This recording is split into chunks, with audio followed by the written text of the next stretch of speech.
Welcome to the Texas Conflict Coach radio program. If you've ever experienced or engaged in destructive or unresolved conflict, then you know it leads to broken relationships, distrust, and damaging results. Our program will help you manage and resolve conflict effectively with strategies, valuable resources, and support. Since 2009, our radio program hosted guest experts from around the globe sharing their perspectives, experiences, and expertise while giving you food for thought.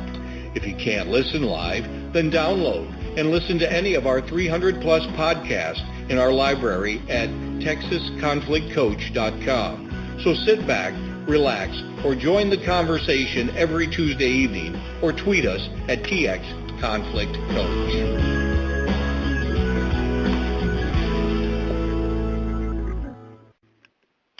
We negotiate every single day over important and routine requests. Spouses negotiate over household and financial duties. Co-workers negotiate time off, job tasks, promotions, and salaries. But when a perceived disagreement or dispute erupts, know how to negotiate effectively and constructively by learning the very basic building blocks. In this episode, Negotiation 101, Building Blocks for Getting What You Need, I, along with Stephen Kotev, will outline and demonstrate how to listen beyond the demand, help you identify the common goals, and negotiate to get what you each need. Now, Stephen and I have done a number of shows together, and as many of you know, Stephen has been a long-time guest host and a guest expert on the program over the last 3 years. And our bios are both on www.texasconflictcoach.com, and they're there for your reference. But I want to ask you, Stephen, and say, what is it you want listeners to really know about you that you haven't mentioned before on our program? Well, first of all, I can't believe it's been 3 years. It seems like it's just flown by. And secondly, this month will be I have a little 3-year-old girl. My daughter will be 3 this month, and I can't tell you how often I end up negotiating with her. And let me tell you, she's tough. Oh, that's amazing. One, that she's 3 years old. Time has flown by, because I remember when she was just about to be born when you got started with us. But yes, those little toddlers can really help make the challenge for us in negotiating every single day. So that's great. Congratulations. That you must be very proud.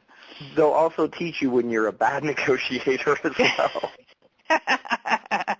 Yes, there's so many elements, to negotiation, and a lot of times people have these assumptions or these perceptions in their mind about, negotiation can be really cutthroat and aggressive, and things of that nature, but really there are very different strategies and different approaches to negotiation, and because we deal with conflict, of course, what we talk about is how do we do it more cooperatively or more collaboratively, and not take the aggressive approach. We're not saying that's a bad approach. That approach is appropriate for many different situations.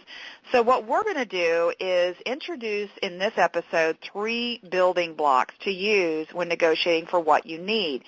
So let's first define negotiation from our perspective. It's a dynamic process, and it involves a dialogue between yourself and somebody else. It's usually 2 parties, sometimes more than 2 parties.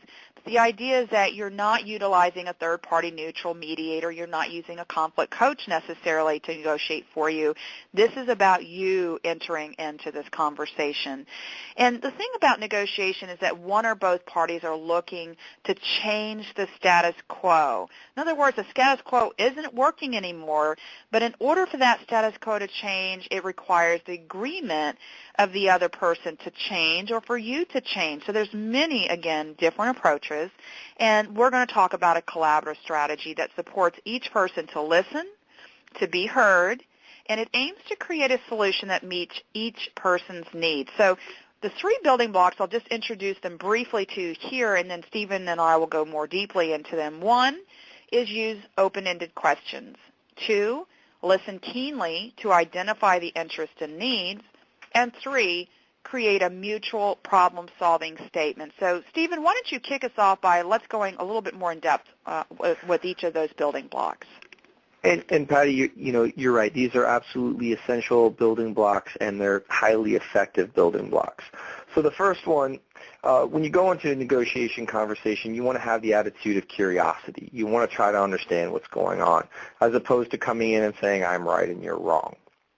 So it doesn't mean you have to give up the fact that you think you're right and they're wrong, but you need to be curious. And then one of the first ways you can do that is by asking open-ended questions.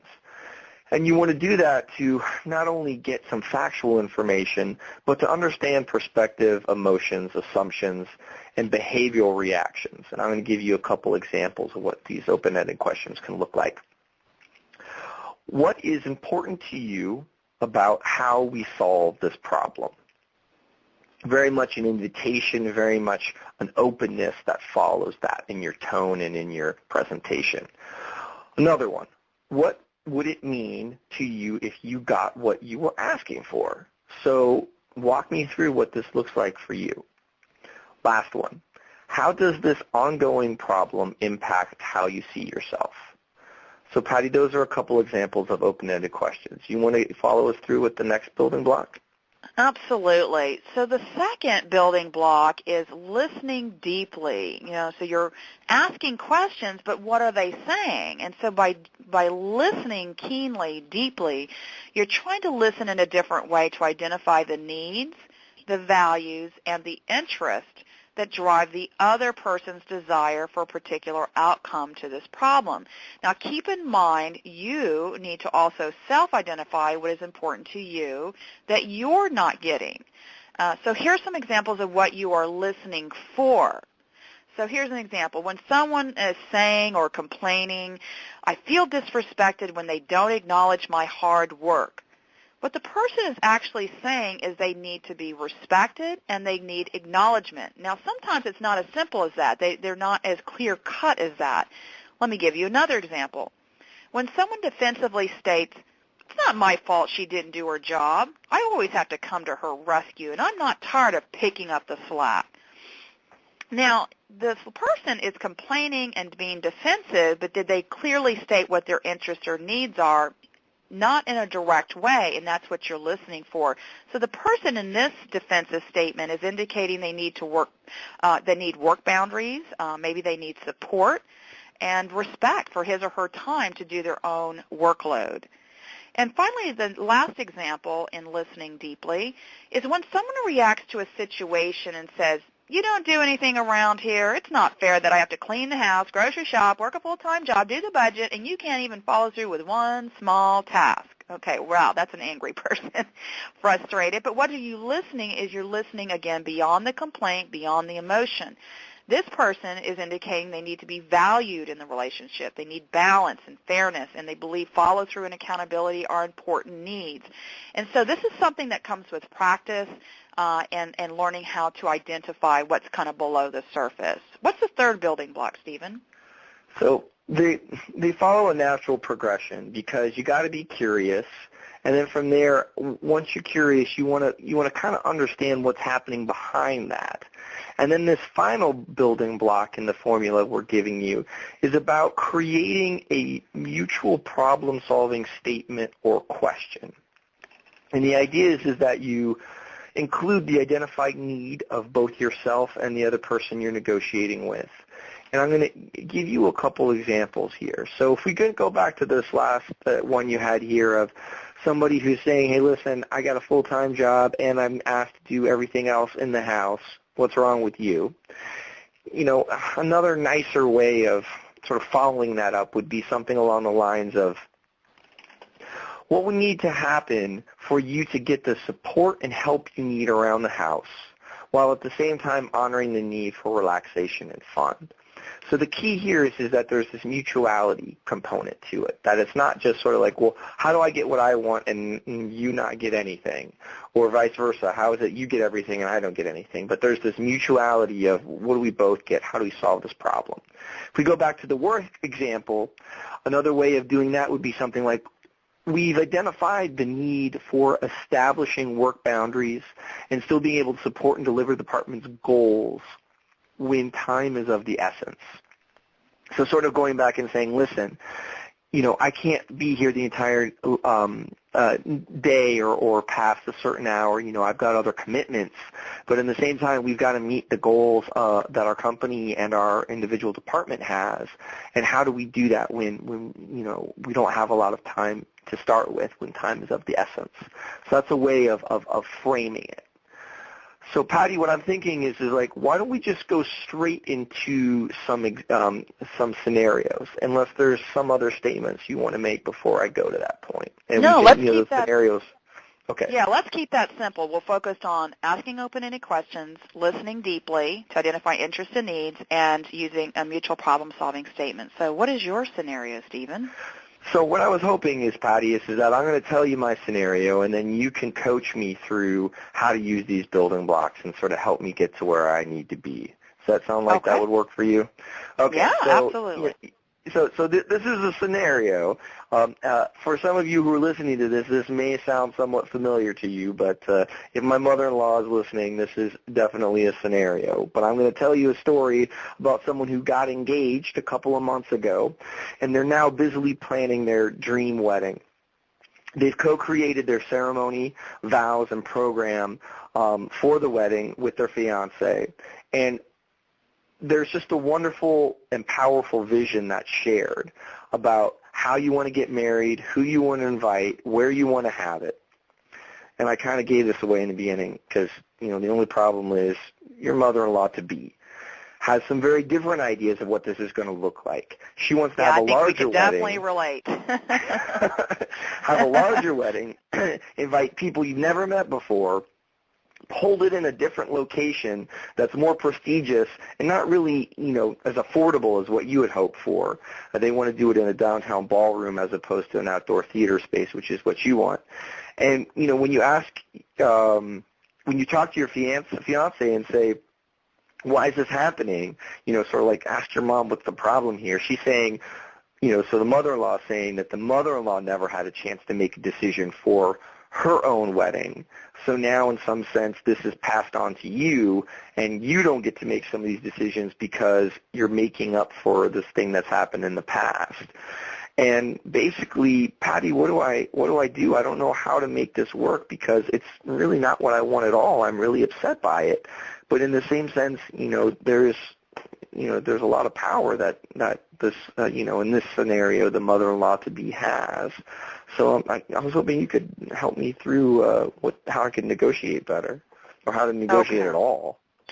Well, and what we're going to focus on are these three specific building blocks, and there's a lot of other elements and a lot of other things to consider with negotiation. But because these are the building blocks and some of the most critical elements to get through, let's focus on that. So, Stephen, if your future mother-in-law, or the future mother-in-law in this case scenario, engages you in this conversation, what open-ended questions could you ask to help understand her perspective or maybe the assumptions she is making? I'm not really sure what I could say because basically, I'm really in a defensive position. I'm just basically like, why are you doing this to me? Like, why is this happening? And I don't know if that's the right thing to say, but that's one of the first ones. This is, why won't you let us do what we want? So let's go with that question first, and we'll ask some other possibility questions. So one of the things is that we have to be careful about when asking open-ended questions is we want to be curious. But oftentimes when we use the question that begins with why are you doing this, could often be seen as an attack, all right? So why are you doing this? Like you're blaming the mother-in-law. What would be a different way of asking that same question to gain understanding without necessarily putting the future mother-in-law in the defensive mode? Yeah, I think it would be something probably along the lines of, help me understand why you would want to go to this ballroom, or help me understand, why you want to invite these people to the wedding. I don't know, how does that sound? Okay, so by framing it with help me understand and then asking the why, it softens the why. Okay, so one is understanding. What is another curiosity type of question to help you dig deeper that you could ask?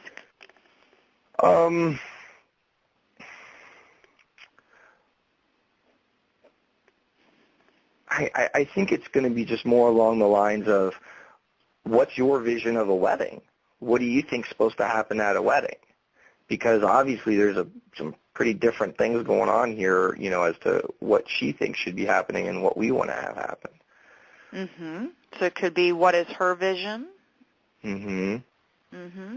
Now, recall earlier, one of the examples that we gave of an open-ended question is, what is important to you about this wedding? That whole element of what is the importance, or what is the importance of your role in this wedding, might be very revealing in her role as a mother, mother-in-law, might be revealing about what's being tapped into her. So that question about what is important to you about this wedding, what's important to you about your role in this wedding, what is important to you about being the mother and the future mother-in-law in this wedding. When you're tapping into that identity, that role could be really, really important. What do you think about that? That's good. I think that's kind of what I was trying to get at, but you did a better job of coaching me there, was, what she thinks her job is with this, because there's definitely times where, that whole adult-child thing gets blurred of, who's making the decision, who's the adult here, and so that's a good one. Okay. Now, before we go into listening deeply, which is the second building block, one thing you want to consider is asking self-reflective questions of yourself. So what would be a question you would ask of yourself to be curious about what's going on for you about this situation? Probably, why does this make me so angry? Why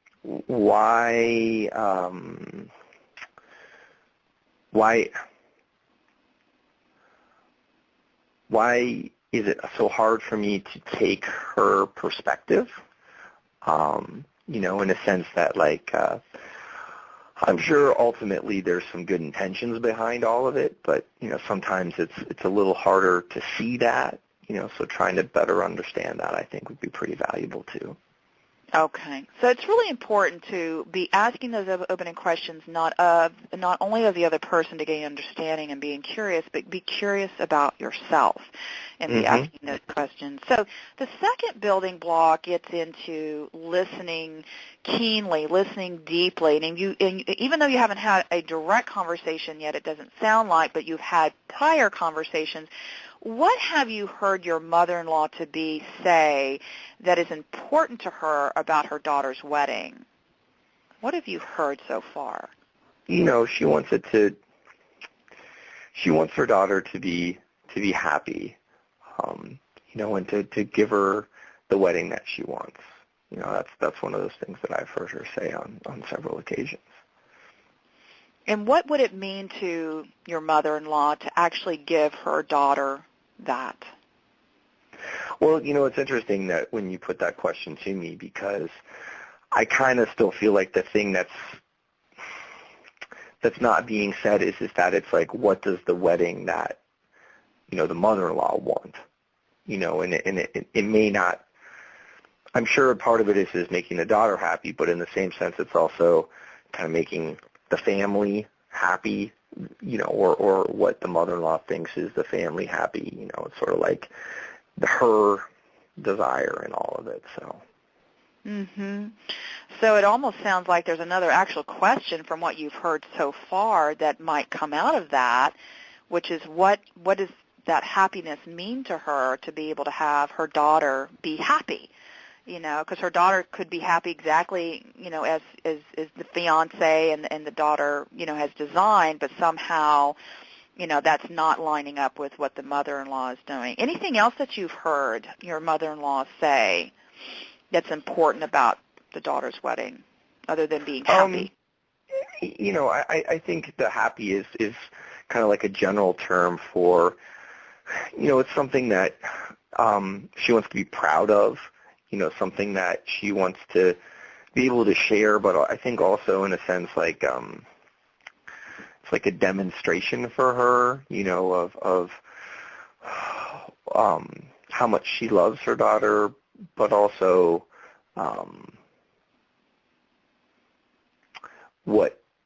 I don't know what the right word to put it is, but it's like it's a public event, right? So, I think every parent wants to go and be able to be proud, in public, in the best possible way, of, hey, it's our chance to shine, Okay, so some kind of public reputation, credibility. Well, it's a celebration, it's a public celebration, so it's having that confidence that goes with that celebration, or the pride in that celebration. Okay. Now, good, when we're looking at this second building block of listening for what is the interests, the needs, the values, the things, the beliefs that are important to what motivates that person to say what they say they absolutely want. It's important to listen beyond that complaint and listen beyond that anger and emotion. But you have to do that for yourself as well. And so what is most important to you, in trying to identify your own interests and needs and values that drive your response to your mother-in-law? What's most important to you about the future relationship with your mother-in-law? Oh, to have a good one. It's a lifelong commitment. So, you don't want to start things off or have a major event, go in the wrong direction or, get off on the wrong foot. So. Okay. So having a good relationship, starting off on the right foot, having a commitment. I would imagine, the other is, what have you communicated to your mother-in-law about this powerful vision that y'all have about your wedding and the importance of this vision? We try to talk about it, but it's also something where it just doesn't, I think we are partly shocked that there's that level of involvement that's expected. We kind of thought like, well, this is our thing and we're going to just do it on our own, but it hasn't turned out that way, so there's a bit of shock of what do we do, what do we say. Okay. And that's part of the, preparing for any negotiated conversation is having clarity in thinking through what might be going on, but it also helps you to formulate additional questions. What does your mother-in-law get, for example, and you don't have to answer this question, but what does your mother-in-law get from being so involved? Because you said y'all were so shocked. So as you go through this process of thinking of what are those open-ended questions, what are those interests, needs, values that are driving her, that are driving us, then you can see how it all weaves in together, because then there's another open-ended question. Well, I'm not really sure, and so these are the types of dialogue you can have without it being putting anyone on the defensiveness, and also being able to communicate clearly your own vision and why this is important to you to have this particular vision. Because if you don't have that, then the question becomes, in maintaining a good relationship, and let's say you don't bring it up, you don't confront it, you don't negotiate it, will there be resentment that really builds over the years that has an impact on the relationship? So you have to look at both of those. Now, in order to negotiate with your fiance and future mother-in-law, given some of the things you've already said that's important, what would be a mutual problem-solving statement that would support both of you getting your needs met? I think it's something, like how do we honor both visions? How are we able to go and have a wedding that you as the mother-in-law would be proud of and fully in support of, or really, really desire, but also something that, honors where we're at, and I think maybe a part of that also is what are the things that matter to you most? Because there's certain things that I'm sure, there could be some give and take on that could also help move things forward. Right. So the thing about the mutual problem-solving statement is it's not about what can I do, what can you do for me, because you're changing the status quo. Remember, negotiation is you have to change the status quo. You can't keep where you're at, but you need the other person. You need the mother-in-law to do something, but she's probably going to need something from you. And so part of that is really focusing on what are those underlying things that are so important. And if we are vague about that, that's where we use even more curious questions to say, help me understand what that giving what your daughter means is happy. What does it mean to have a powerful vision so that you can communicate that, with her? So we've talked about open-ended questions. We've talked about really exploring your own interests and needs in a mutual problem-solving statement. And we do have some folks in the chat room, so thank you for being here with us today. You are listening to the Texas Conflict Coach Blog Talk radio program, and Stephen Kotev and I are discussing the 3 building blocks to negotiating for what you need. And so if you have questions or comments, feel free to type them into the chat box, and we'll certainly bring them into the program. So are we ready for another scenario, Stephen? Let's hear it, Pattie. What do you got? All right. So this one is a workplace one, and you're a program associate with 6 years experience in your department with a strong reputation for solid, reliable work. Your salary has not increased for the last 3 years. Now, how many of you really recognize that one? And because your department is growing, the leadership has decided to hire another program associate who you would train. Now, this is a lateral position, so you would be equals. The position is being posted for $5 more per hour than what you're being paid. You feel outraged. What you feel is unfair. You already know some of the candidates personally, and although very strong candidates, you have significantly more years of specialized experience than they have coming in, which is why they will be under your guidance. Now, when you bring this up to your boss, he just nods his head in sympathy, and he states, this is just how it goes in our work culture. It's always been this way. Someone new comes on board, and they usually get a higher rate even though you have more seniority and experience. I don't think there's anything or nothing much you can do about it unless you can prove, why you deserve to be paid the same rate. And so you walk off determined to prove why you deserve the raise. That's the scenario. Okay. So, Pattie, what we're going to do is we're going to follow the same formula. And with that, what we're going to start with is this idea of, what do we need to first understand, and specifically, what are some of these open-ended questions that you're going to want to use to follow up on that. And so the first one of those open-ended questions that I would want you to figure out is what do you think about asking the leadership or about asking yourself regarding this request? So what are some of the open-ended questions that you could ask? Let's start with leadership about this, and then from there we'll go into yourself. Well, I guess it's kind of going in that same question of, help me understand the why behind the standard of practice.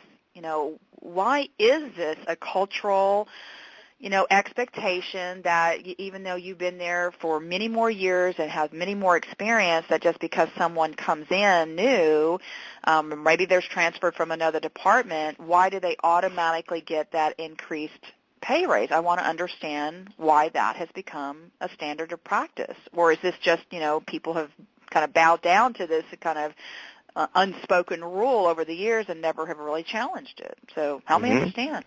Why? Okay, that's fantastic. So let's follow that to yourself. What are some things that before you say anything to anybody, as you just, sort of go through this coaching process, what are some questions that you would want to ask yourself related to this circumstance?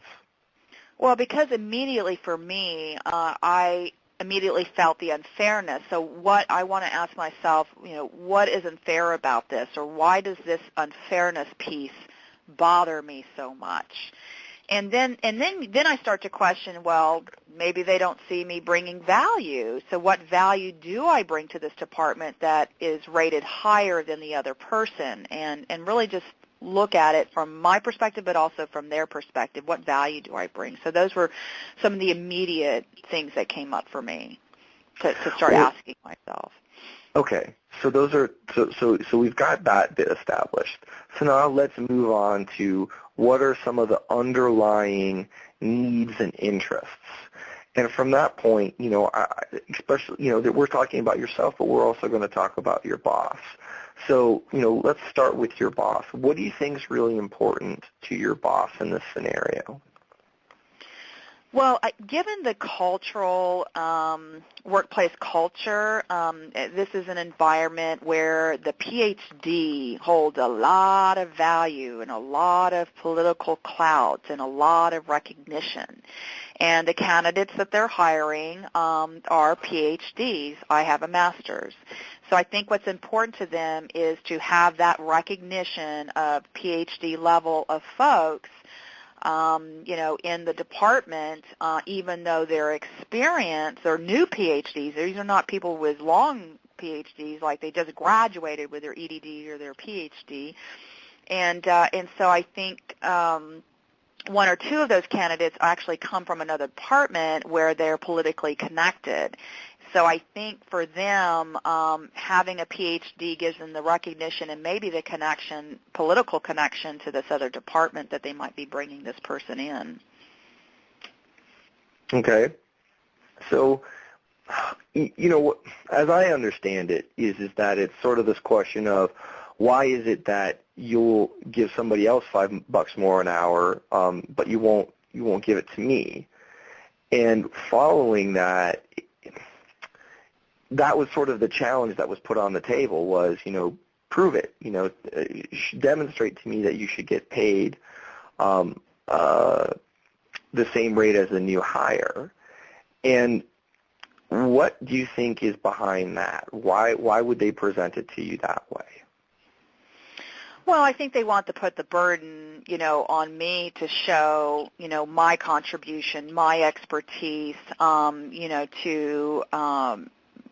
I don't think they want to go through that effort because of the standard of practice, written, unwritten rule, if you will, in doing this. And for me, it's about my own recognition and my contribution and expertise and the fact that they want me to guide, to train, to give experience, help this new person get the experience they need. And so for me, it's about being acknowledged and being rewarded, even though I'm a master's level, versus a PhD or EDD. And so for them to ask me, to prove it, I think I can do that.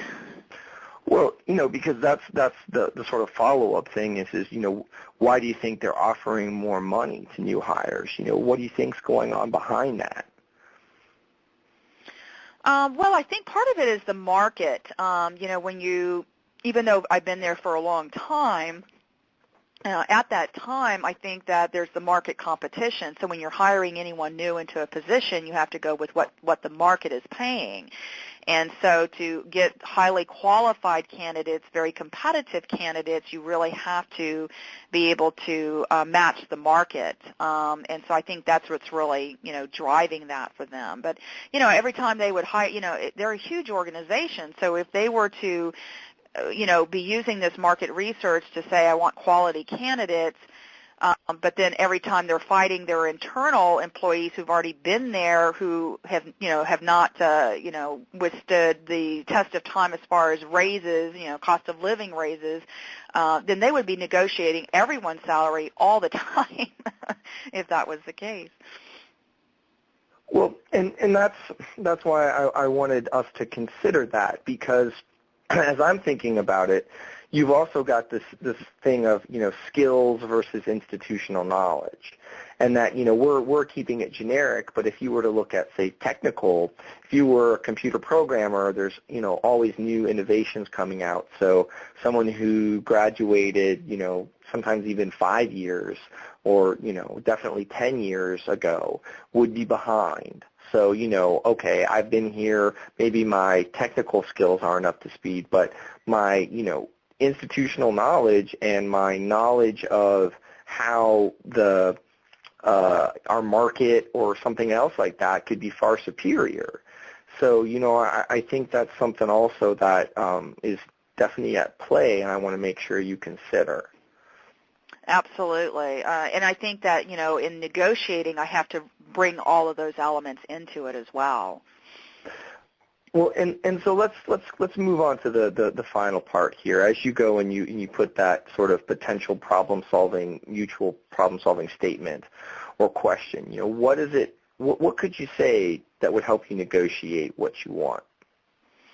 I would probably start by saying to the boss, how can we versus you, how can we get the recognition this department needs in this organization? Remember that political connectedness and recognition with a PhD, while still recognizing the expertise that I bring to the table and honoring, I don't know if it's the word honoring fairness or honoring equality, but I felt I needed to put that in. So how can we get the recognition the department needs in this organization while still recognizing my expertise in honoring fairness or equality? I'm not sure which, but for me, I'm like, I want to recognize and acknowledge to them that that's important to them, and yet how can they still acknowledge my experience, my expertise, my institutional knowledge, my skill level, even though they're bringing in, using market research to bring in the most quality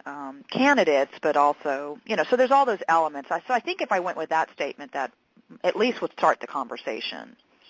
Well, and we didn't really get into it, but I think it's also, any company wants to hire good people. They don't want drama. They want someone who's going to come in and get the job done and take care of folks. And so, I think some other factors that are also at play is, what are they looking for in somebody, and what's their expectation for that? How do you take care of your existing team? I think that's the other part of what's going on in this is that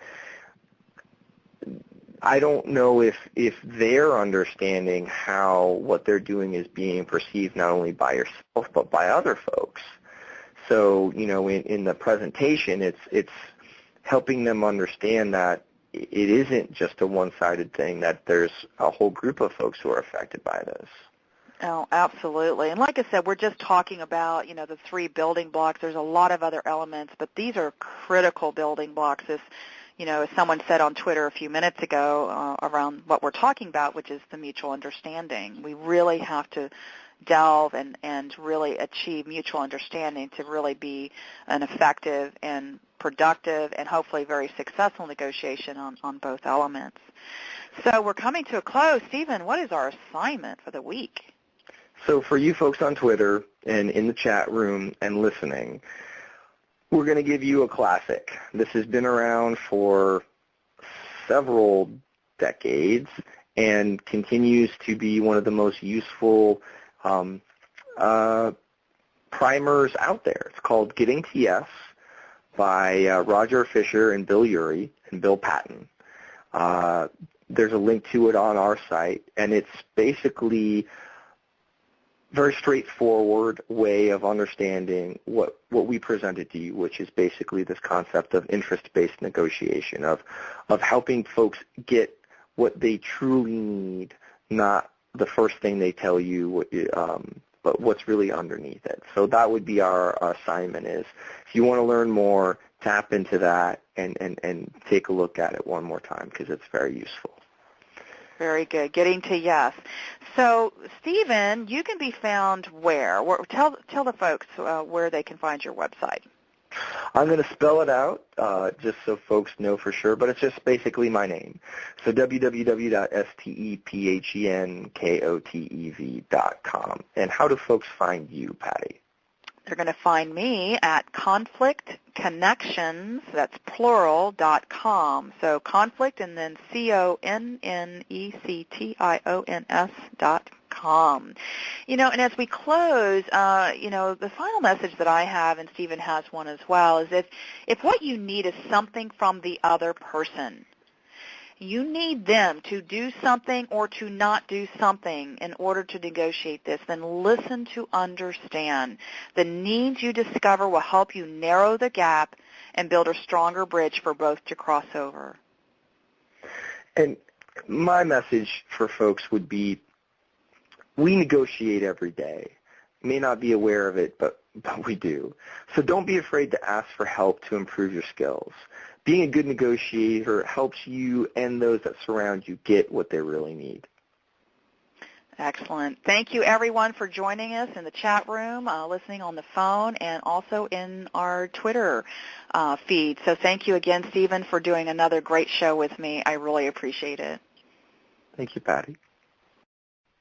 Thank you for listening to the Texas Conflict Coach. We hope you've enjoyed the program.